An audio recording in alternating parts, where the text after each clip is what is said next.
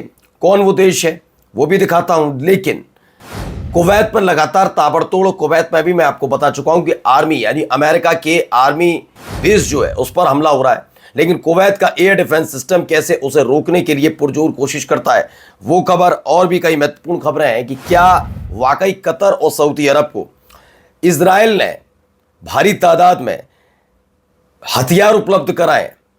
क्योंकि इसके बाद ही खबर निकल कर आई कि हुती लड़ाकों से लड़ने के लिए उस देश ने यानी कि सऊदी अरब की तरफ से भी तैयारी की जा रही। क्या क्या हो रहा है कि चीज दिखाता हूं। नमस्कार, मैं हूं प्रज्वल गौतम और आप देख रहे हैं the live TV. The live TV, सच सबसे आगे। सबसे पहले यह खबर देखिए, यह वीडियो निकलकर सामने आई है। फायरिंग,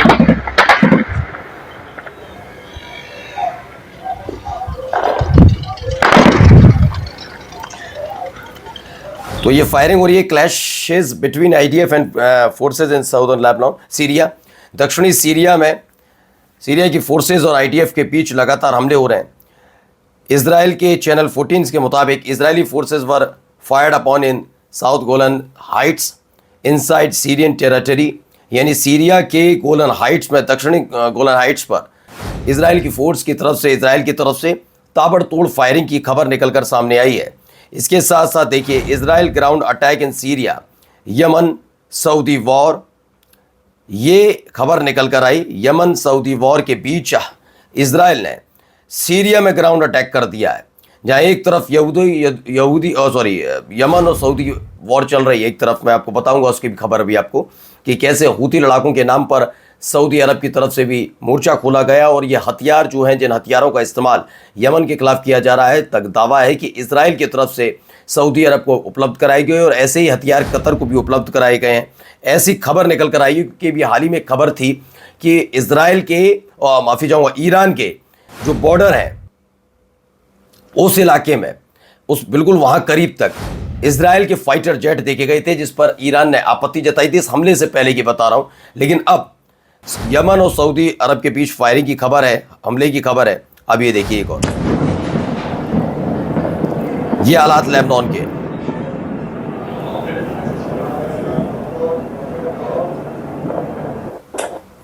तो ये हालात लेबनान के। Israel destroying village in Lebanon. Lebanon में एक के बाद एक इस तरह से हमले हो रहे हैं। इसकी खबर निकल कर आई अलग अलग जगह। लेबनान के कई इलाकों में बफर जोन से आगे बढ़कर आईडीएफ की सेना कब्जा करने में जुटी है। ईरान ने इसी का विरोध किया था और इसको ही लेकर कहा था कि डील का एक हिस्सा होना चाहिए। जिस तरह से इजराइल लगातार लेबनान के कई हिस्सों पर हमला करके उस पर कब्जा करना, उसको लेकर थी। Update, Israel is about to blow up multiple Lebanese village in the south. Israeli residents of the north have been alerted. अब ये बताया जा रहा है कि लेबनान के कई इलाकों में, दक्षिणी लेबनान के कई गांवों में खास तौर पर इजराइल ने बमबारी की है। और इन सब के बीच इजराइल के जो सेटलर्स हैं उनको उत्तरी इलाके में, उत्तरी इजराइल में सबको अलर्ट पर रखा गया है कि पलटवार भी हिजबुल्लाह कर सकता है और ये तगड़ा पलटवार हो सकता है जिसमें कई लोगों की जान जा सकती है। इसलिए उनको अलर्ट पर रखा गया है कि सब सचेत रहे, कभी भी बड़े हमले की उम्मीद जताई जा रही, बड़ा हमला हो सकता है। देखिए ये मुस्कुराता हुआ चेहरा, ये आईडीएफ का सैनिक, ये लेबनान में था और उस दौरान ये मारा गया है। Israeli soldier killed in Lebanon. ये हमला कहां से शुरू हुआ, कैसे हुआ और कहां से कहां पहुंचा, सोचिए। अब से तकरीबन ये आज 29 आज से 10 दिन पहले तक सब कुछ सही चल रहा था और लग रहा था कि अब ईरान और अमेरिका के बीच जो सीज फायर है उसका एक फायदा पूरी दुनिया को मिलेगा, लेकिन ये पहले से भी ज्यादा कहा जाए गंभीर स्थिति बनती हुई नजर आती है, क्योंकि एक होता है कि एक हमला होता है, फिर उसका पलटवार होता है, फिर सीज फायर के जिक्र होता है, तो लगता है कि दोनों पक्षों के बीच सहमति बन रही है, लेकिन उनमें से एक पक्ष, आप उसे धोखा समझिए, अपनी बातों से पलट जाना कहिए, जो भी करे वो करने पर उतरता है, तो उसका जवाब देने के लिए ये सारी तमाम चीजें होती हुई भी नजर आती हैं। वही होता हुआ यहां पर नजर आ रहा है। अब सीज फायर वाला जो मामला पिछले कुछ दिनों से चल रहा था वो कमजोर पड़ता हुआ नजर आ रहा है। यहां देखिए लेबनान पर अटैक की एक और खबर।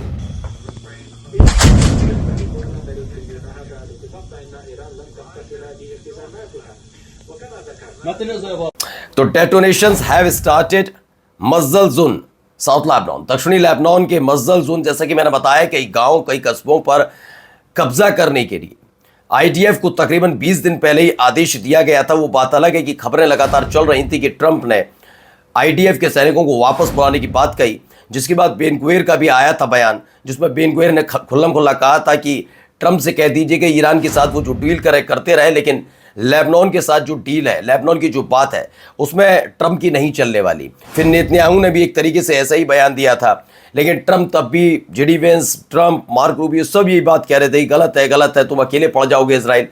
जिस वक्त डील आखिरी मुकाम पर थी, बिल्कुल होने वाली थी साइन, एमओयू तो साइन हो गया, लेकिन डील फाइनल होने जा रही थी, बातचीत हो रही थी, उसी दौरान ट्रंप ने उल्टा ईरान को उड़ा देने की धमकी दी और ये बातचीत बेपटरी होती है। यानी माना जा रहा है कि नेतन्याहू के प्रभाव में आकर ट्रंप ने यह बयान दिया था और उसका असर अब अलग अलग जगह देखने को मिला। दक्षिणी लेबनान में ये अटैक की खबर है ना। अब आइए एक और खबर, अब माना जा रहा है ईरान भी बड़ा हमला कर सकता है, इसीलिए ये देखिए।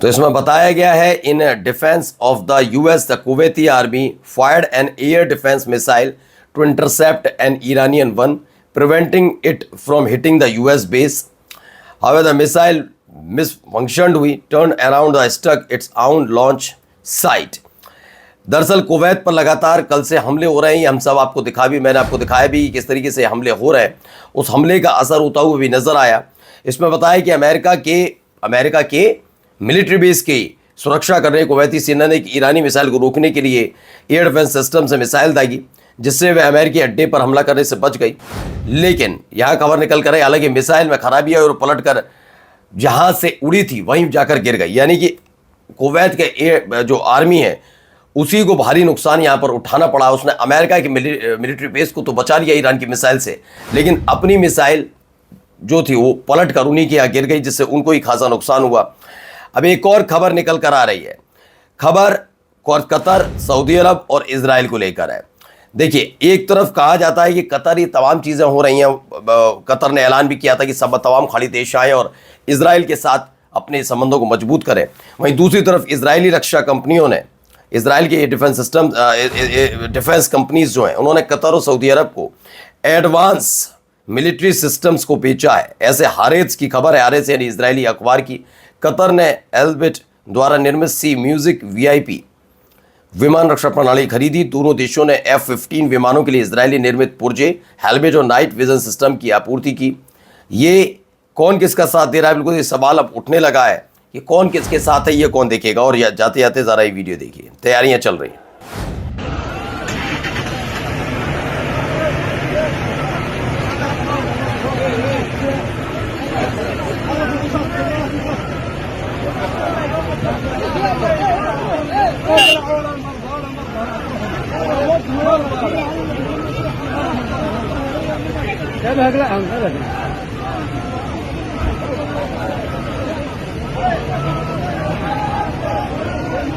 तो खबर ये निकल कर आई है, यूज मोबिलाइजेशन हो रहा है प्रो सऊदी हदरमौत ट्राइबल है alliance at AR Rayyan international airport. They are planning to go to war with the Houthis. Houthi लड़ाकों से लड़ने के लिए ये सऊदी प्रो सऊदी यानी सऊदी अरब के समर्थन वाले लड़ाके फिलहाल तैयारी में जुटे हुए हैं, एक साथ एकजुट हुए। एक बड़ा हमला यहां पर भी हो सकता है। नमस्कार।